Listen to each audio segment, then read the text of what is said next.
Aku berlari sekencang-kencangnya, hingga aku tak tahu sudah berapa jauh aku berlari. Hingga aku tersandung sebuah akar pohon besar dan terjatuh. "Yan, ngeri banget Yan," ujarku dengan nafas menderu. Tak ada jawaban dari Rian, hingga aku menoleh ke belakang, dan ternyata semuanya sepi, dan hanya terlihat dengan sekilas titik-titik api dari obor di kejauhan. Anjrit, gak ada yang ngikutin gua nih, gerutuku dalam hati. Tanpa kusadari, aku berlari sangat jauh masuk ke dalam kebun, atau yang lebih tepatnya adalah hutan yang cukup lebat. Rasa takut dan merinding masih menyelimutiku, karena pemandangan tadi ditambah dengan kegelapan ini. Semuanya membuat jantungku berdebar dengan cepat. Aku melihat sekelilingku. Suara alam di malam hari terasa lebih menakutkan.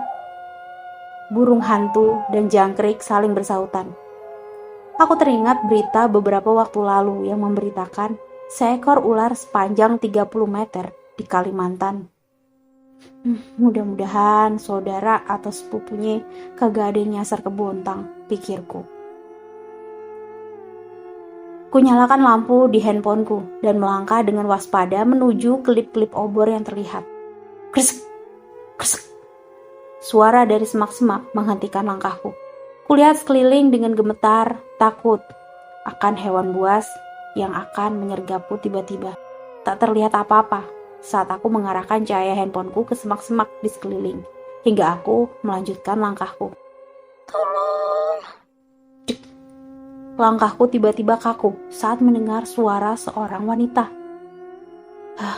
Cuma perasaan gue aja, pikirku dalam hati, mencoba menenangkan diri. Tolong saya, Mas. Tolong lepasin saya. Suara itu terdengar lagi. Sial, inilah imajinasi, ujarku pelan sambil mencari sumber suara itu dengan cahaya handphoneku. Kresek, kresek. Tiba-tiba, semak yang ada di sebelah kiriku bergerak-gerak. Keringat mengucur deras dan jantungku berdetak sangat cepat saat ku beranikan diri mendekati semak itu dan menyibaknya sambil tetap mengarahkan cahaya ke sana. Tolong saya. Sesosok kepala dengan wajah seorang wanita dengan warna pucat kebiruan sedang menangis di depanku.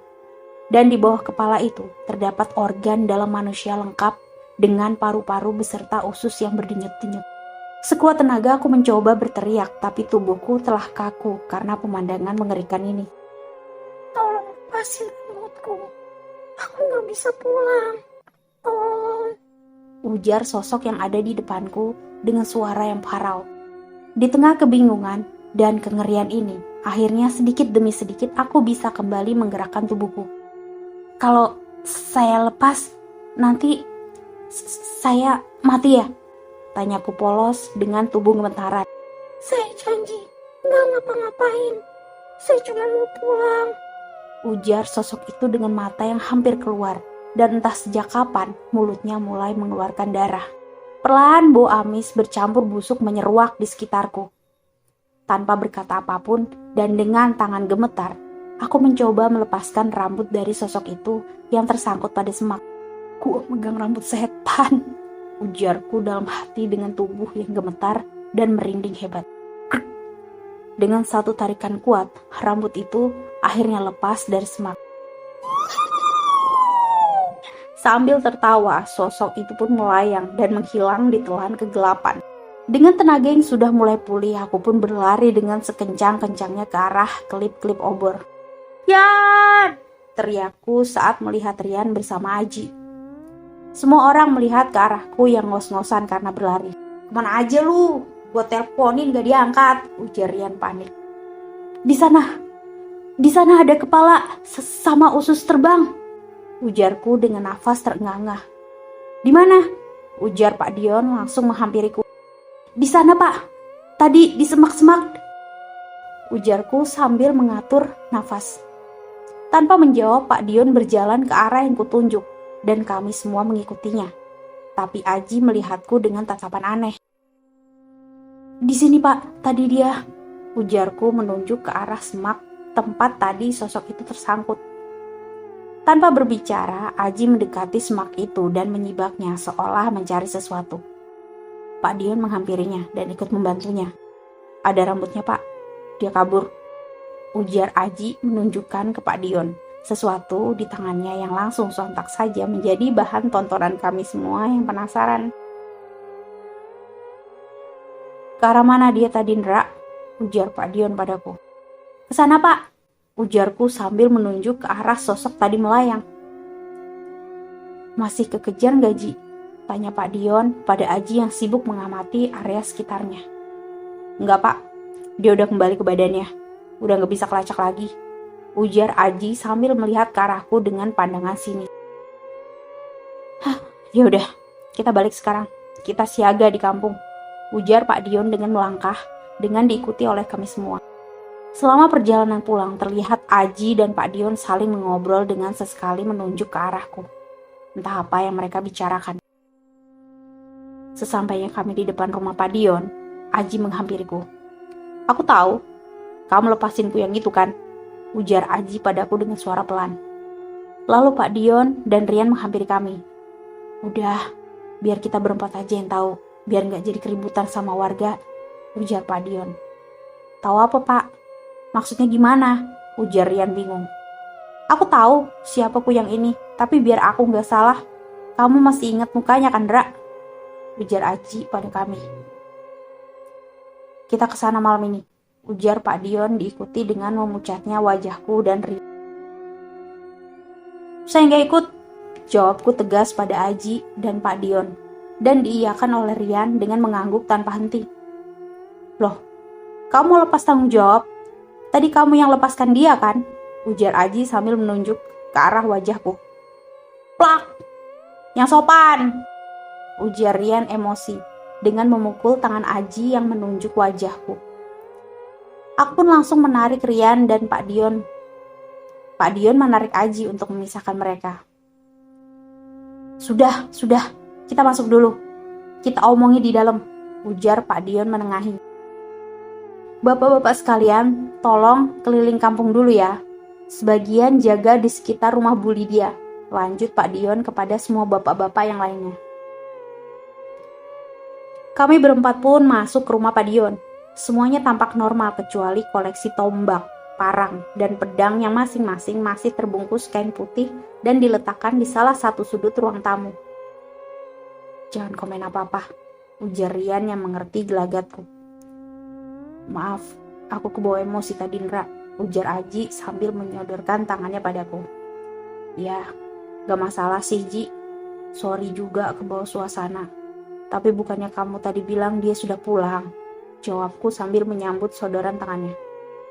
Aku bilang gitu supaya gak bikin bapak-bapak yang lain panik, jawab Aji. Tapi aku gak suka caramu itu, Ji, ujar Rian menyelah. Udah, kita omongin yang lebih penting. Musuh kita ini Kuyang, ada di luar sana. Nah, kalau kalian ribut di sini, bebaslah dia di sana, ujar Pak Dion menengahi Rian dan Aji yang saling beradu pandangan. Bentar, jelasin ke saya. Kuyang nih kan setan ya Pak? Saya nggak punya ilmu atau indera ke-8 buat nangkepnya. Jadi ngapain coba saya ikut? Ujarku dengan nada kesal pada Pak Dion. Bener tuh, ujar Rian menimpali. Biar aku jelasin secara singkat. Kuyang ini manusia, woi. 100% manusia yang masih hidup. Dia dapat perilmuan hitam ini dari belajar sendiri atau keturunan, ujar Aji dengan nada serius. Tunggu sebentar, Ji. Aku beneran lihat makhluk itu tadi loh, Ji. Gak ada sedikit pun tanda-tanda kalau dia itu manusia. Mana ada manusia yang tinggal kepalanya aja sama isi perut bisa terbang-terbangan, ujarku dengan emosi. Gini, Ndra, orang yang menguasai ilmu ini, dia bisa ngelepas kepala sama organ dalamnya loh. Dan saat dia kembali ke badannya, dia ngolesin minyak kuyang ke lehernya. Bekas luka bakal hilang dan bisa kembali lagi jadi manusia. Targetnya biasanya tuh korbannya anak kecil, janin yang ada di dalam kandungan, atau ari-ari bayi baru lahir, ujar Pak Dion panjang lebar. Lah terus hubungannya sama kami berdua apa Pak? Ujar Rian mulai gusar. Indra sudah nyabut rambut dan dia sudah nolong Kuyang ini. Dia gak akan nyerang Indra, ujar Aji santai dengan wajah tak berdosa. Maksudmu aku umpan? Ujarku setengah berteriak. Ya, bahasa kasarnya gitu, jawab Aji ketus. Badanku yang itu pasti ditaruh di belakang pintu rumahnya. Kita pindahin dan kita taburin tanah di lehernya. Dia nggak akan bisa pulang. Untuk jaga-jaga, kalau dia pulang, makanya kamu ikut Ndra, ujar Pak Dion yang semakin membuatku lemas membayangkan bahwa aku menjadi umpan. Loh Pak, kalau dia nggak bisa pulang, bukannya dia bakal jadi kuyang terus? Tanyaku penasaran. Bagaimana juga kuyang ini tetap manusia Ndra, dia butuh makanan normal. Kalau dia nggak bisa pulang, dia bakal mati kelaparan besok, jawab Pak Dion. Kita pasti bisa Ndra, Yan, ujar Aji dengan nada memohon. Gimana? Tanya Rian padaku dengan lemas. Boh, jawabku seadanya. Di mana tempatnya emang Iji? Tanya Rian. Aji memberikan kode kepada Rian sambil menyalakan sebatang rokok. Kami berangkat menyusuri malam dengan mobil sedan milik Pak Dion tentunya. Kulihat dia membawa sebuah parang antik dengan gagang berambut. Aji yang duduk di depan bersama Pak Dion pun memegang sebuah guci tanah liat kecil yang tadi sudah dia isi dengan tanah. Sementara aku dan Rian duduk di bangku belakang dengan wajah pucat. Tapi Ji, dari mana kamu tahu rumahnya kuyang ini? Tanya Rian memecah kesunyian. Aku jelasin juga kamu gak ngertian. Udahlah, tetap fokus. Kita udah deket nih, ujar Aji angkuh. Cewekmu diambil Rian kah Ji? Atau kalian berdua nih lagi rebutan laki? Ujarku kesal. Pak Dion ternyata mengenal para penjaga di kawasan ini hingga kami tak menemukan kesulitan berarti saat memasukinya. Dan dia kelihatan mengenal baik semua arah jalan yang kami lalui. Kamu yakin di sini Ji? Ujar Pak Dion sambil memberhentikan mobilnya di depan sebuah rumah besar yang terlihat sepi. Hanya 3 buah lampu yang menyala di bagian depan rumah satu lantai yang bergaya modern ini. Sebuah sepeda motor dikendarai oleh salah satu penjaga malam yang tadi kami temui di gerbang menghampiri kami. Pak Dion yakin Pak, di sini tempatnya. Kalau sampai salah, saya sama semua yang jaga shift ini bisa kena masalah Pak, ujar penjaga itu saat turun dari motornya. Dan kulihat dari nama yang tertulis di dada kirinya dia bernama Anto. Iya, kamu saksiin aja. Kita bunuh dia malam ini. Kamu kenal sama yang punya rumah ini kan? Ujar Pak Dion sambil mengeluarkan parang antiknya. Namanya Bu ini. Dia janda. Almarhum suaminya pensiunan. Ujar Anto gemeter. Pas sudah. Indra, Anto, Aji masuk ke dalam. Cari badannya. Pindahin ke ruangan lain. Setelah kalian taburi tanah di lehernya, kalian tutup pakai kain ini. Setelah itu kalian semua keluar. Aku sama Rian jaga-jaga di sini. Takut dia pulang tiba-tiba, ujar Pak Dion sambil mengeluarkan selembar kain putih yang kotor dengan noda tanah dan memberikannya pada Aji.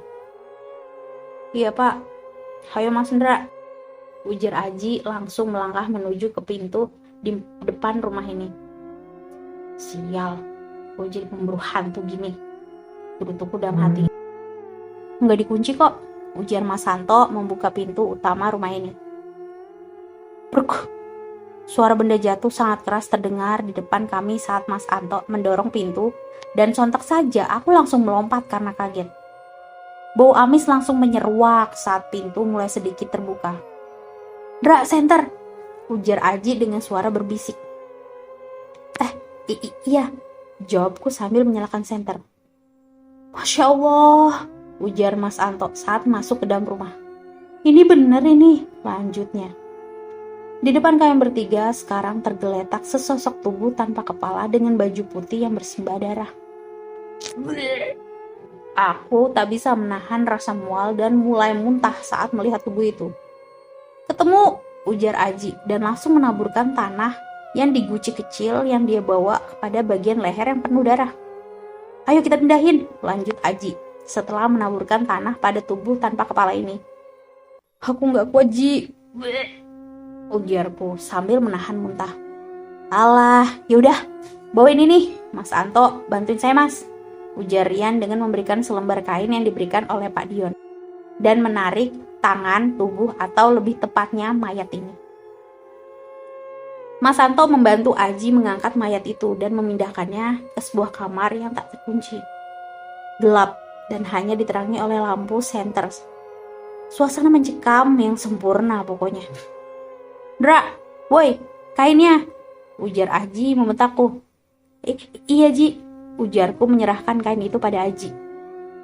Mas Anto dan Aji menyelimuti mayat itu dengan kain pemberian Pak Dion, dan Aji menaburkan sisa tanah yang ada di guci kecilnya.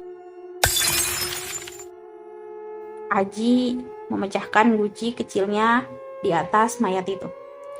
Sudah, ayo keluar, ujar Aji sambil melangkah meninggalkan mayat tertutup kain dan bertabur tanah ini. Mas Anto menutup rumah ini, kami bertiga akhirnya keluar. Pak Dion langsung masuk ke mobilnya diikuti Rian yang tak berkata apapun saat melihat kami bertiga. Gimana Ji? Ujar Pak Dion saat Aji membuka pintu mobil. Beres Pak, ujar Aji. Aku duduk di samping Rian dengan tubuh gemetar, dan Rian terlihat begitu pucat dengan tangan yang gemetar hebat. Makasih Yanto, 2 atau 3 hari lagi kita cek, ujar Pak Dion sambil melambaikan tangan pada Mas Anto. Mobil dinyalakan dan kami meninggalkan rumah itu.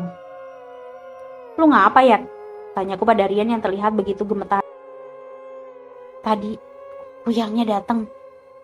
Terus, parangnya Pak Dion terbang, ngejar kuyang itu, ujarnya dengan nada gemetaran. Udah Yan, gak usah dipikirin. Nanti bisa pulang sendiri kok parangnya. Hehehe, ujar Pak Dion sambil tertawa. Pak, Ji, kuyangnya mati ya? Ujarku datar. Insya Allah, jawab Aji, dan Pak Dion hanya bergumam. Berarti kita udah bunuh orang ya? Tanyaku dengan polos. Dia bukan orang, Ndra. Dia iblis yang nyamar ke wujud manusia. Kalau kita nggak ngehentiin dia sekarang, banyak korban yang jatuh nantinya, ujar Pak Dion sambil tetap fokus mengendari mobilnya. Aku benar-benar tak paham ucapan Pak Dion, apalagi apa dan bagaimana aku bisa melewati semua keanehan dan kengerian ini.